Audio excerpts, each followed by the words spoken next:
Les membres d'Anticorps sont partagés. Ils sont d'une part satisfaits que certaines idées prônées par l'association aient été retenues par François Bayrou, le garde des Sceaux, dans le cadre du projet de loi sur la moralisation de la vie publique, comme la limitation du cumul des mandats ou encore la suppression de la réserve parlementaire. En revanche, les membres d'Anticorps déplorent que 2 engagements d'Emmanuel Macron aient disparu du projet.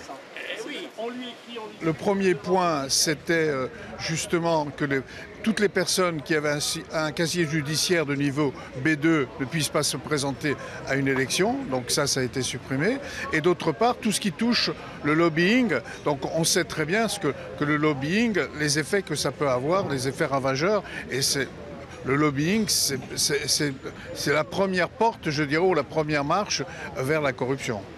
Dans l'optique de moraliser la vie politique en Corse, Vincent Carlotti, à titre personnel, apporte son soutien à Henri Malos, candidat aux législatives, dans la seconde circonscription de Haute-Corse. Je me refuse à voter le candidat d'En Marche, parce que c'est quelqu'un qui est membre de ce que j'appelle la Jacobie, et il n'est pas question que je vote pour un membre de la Jacobie, c'est clair et net. Donc j'ai cherché quel était l'homme qui pouvait se rapprocher un peu du fond de ma pensée, et j'ai trouvé qu'Henri Malos, qui est profondément européen, je le suis, et qui en même temps n'a pas aujourd'hui, à ma connaissance en tout cas, la moindre casserole, pouvait correspondre à quelque chose que je recherchais. Selon Anticorps, lorsque l'État faillit dans ses missions, c'est aux citoyens de jouer le rôle de sentinelle de la démocratie.